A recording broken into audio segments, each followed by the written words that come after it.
Hello everyone out there who's joining for the 15 minutes Pilates for your own practice if you want to use it for you. It's a short practice, always 15 minutes, so maybe it's easier to put it into your daily life once, two, maybe 3 times a week. So last time it was core engagement with the belly dropping in, lengthening the spine and also curving the spine. So I would like to go a little bit more precise into that. What is that belly pulling inwards to the spine? What is that movement? So lay down.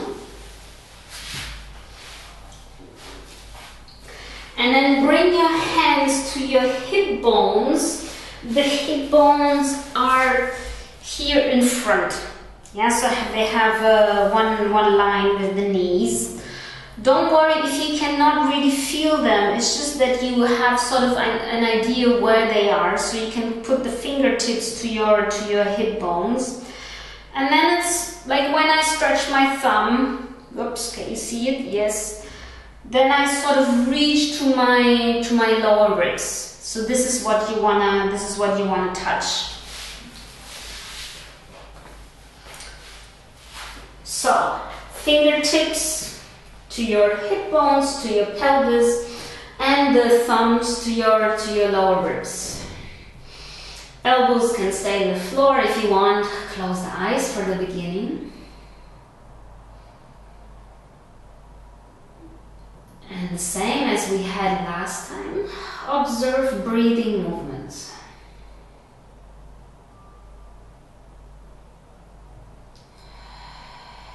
If it helps you to guide the breath, then inhale through the nose and exhale through the mouth.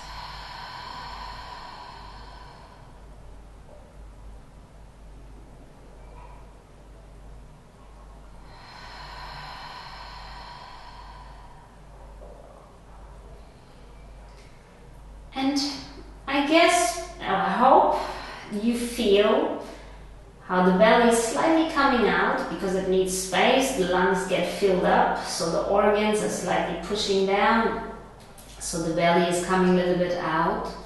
And then with the exhale, as the lungs empty, the organs are moving back into place, so also the belly is moving back into the body. So as you're not engaging yet the core, you're just laying comfortable on the floor and you're just breathing.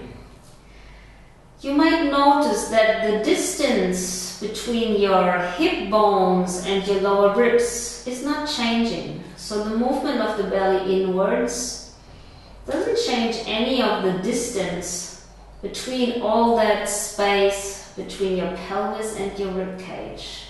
So it's all that soft part. Yeah, the pelvis is bony and the ribs are then bony, but all the soft part in between, whereas the belly has the same distance.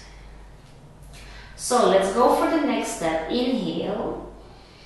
Exhale, you start to move the belly into the body, into the spine.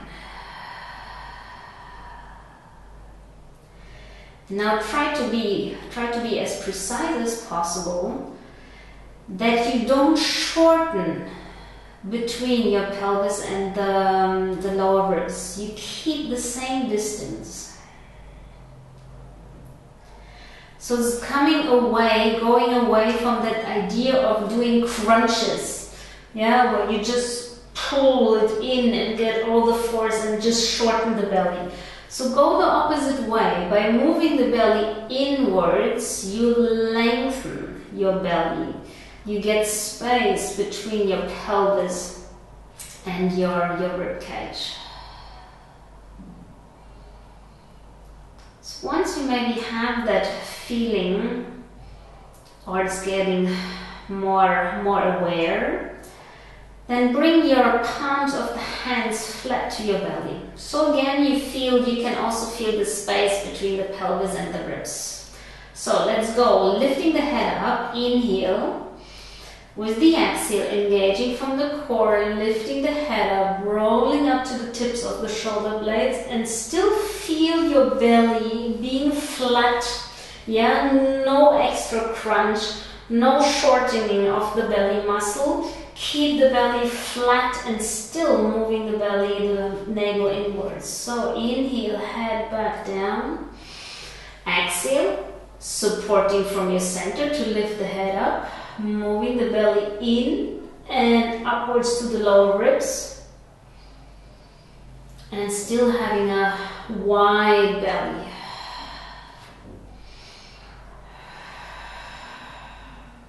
So by also keeping the belly here wide, it's possible to keep that space under your lower spine. So you're stretching, you're lifting the head up, but actually you're stretching your spine long until your chest. From the chest and the neck it's curving, but all the lower part stays in the same length.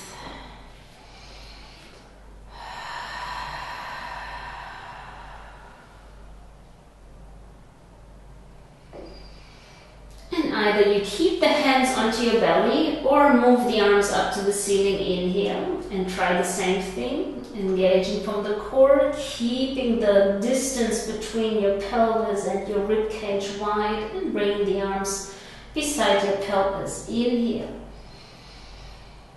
and exhale.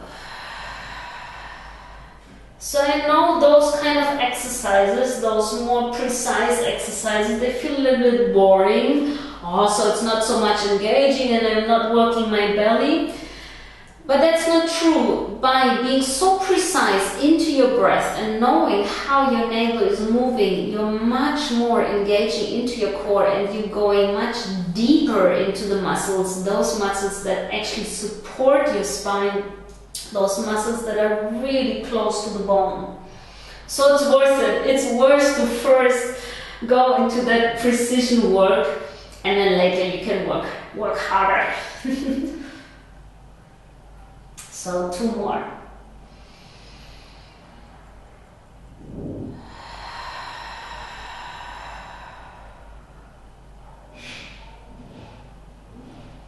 One more.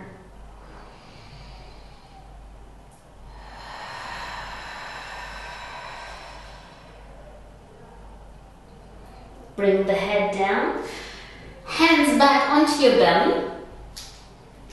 So you know how to engage your core. You lift one leg up, and maybe with your next exhale, lift the second leg too, and now check that in that moment the belly is not pumping out and you're trying to get force by this. Use the same engagement. Belly dropping in, space stays long, lower spine stays long, and then bring the feet back down. You can go one after each other or both at the same time. Yeah, when you move both, that's the most difficult. Also for lifting, you can choose one foot after the other. And also bringing down one after the other. Or lifting both together. When you go both together, check that you exhale before you lift and that the belly is dropping inwards, and by that lifting the legs up. Same thing for going down. First core control and then moving the legs.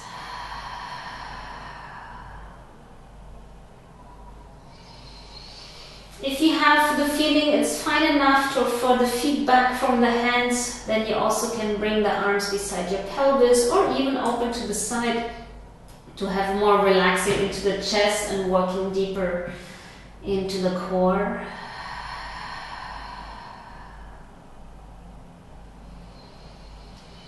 And it's the same thing here. Have patience, yeah, be patient with yourself and the movement. I also think sometimes to move slower or even to close the eyes, it helps me to to feel more, to observe more, and to not jump from one thing to the next. Yeah, it allows to go much deeper into the movement and into the strengthening. So going one more.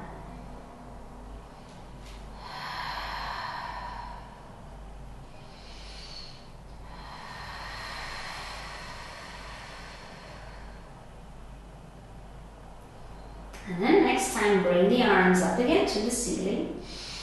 Inhaling, lifting the head up, rolling up to the tips of the shoulder blades. If you need to check with your hands, check that you have space. Otherwise, bring them already beside your pelvis. And then the legs join, both legs coming up. And from here, inhaling, arms up diagonal. And exhale, the whole belly flattens out, goes down. And it's still nothing changing into the space between the ribs and the pelvis. One more.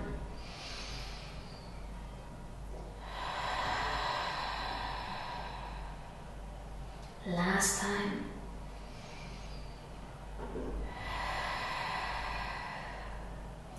And then let the legs come down first. Same control from the center. And then last, the head down. And if you need, switch it from side to side.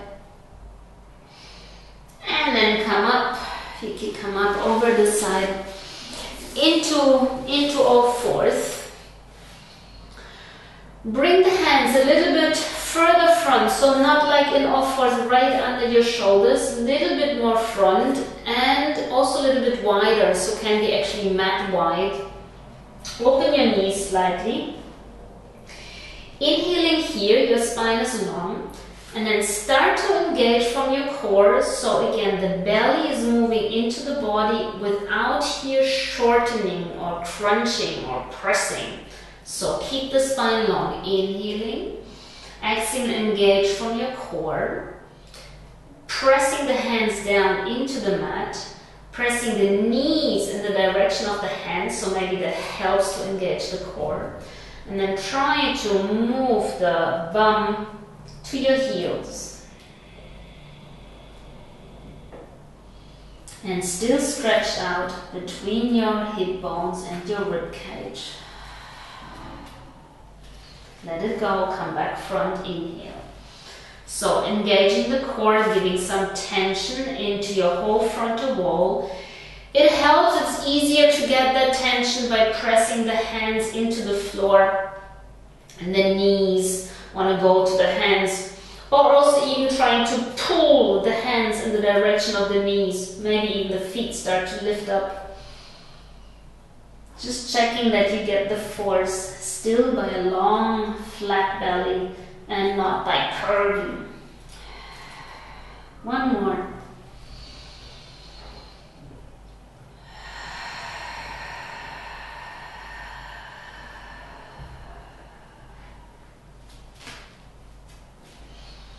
Coming back front.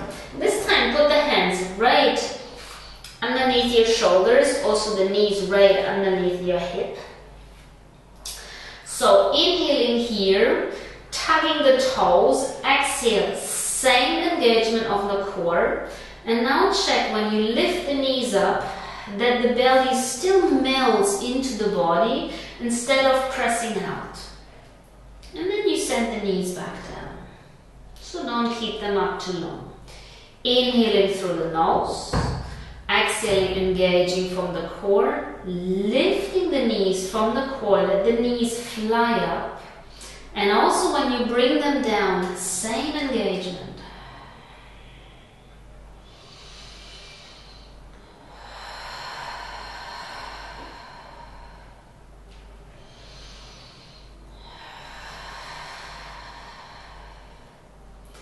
When you need a pause, move the bum to the heels.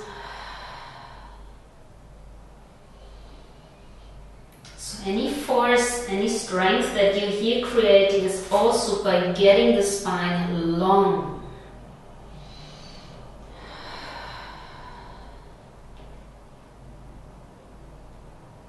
One more.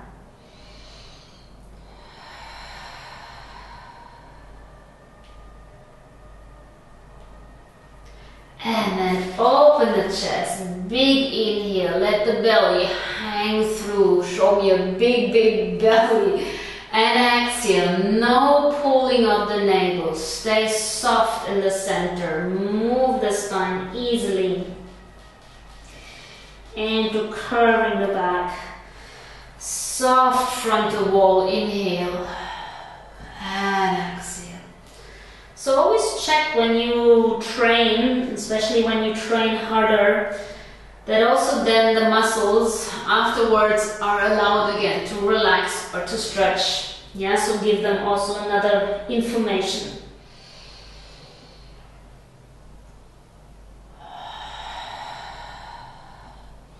How much can you move here? Only the bones without any engagement from your belly, from your core.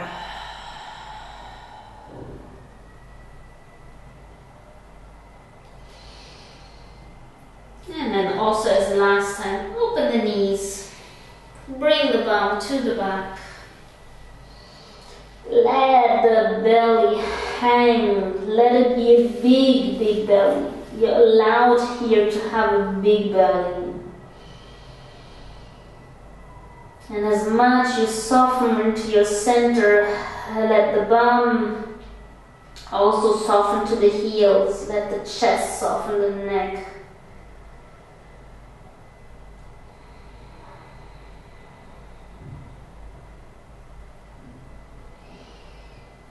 And then arms beside your knees. Roll up, vertebra by vertebra.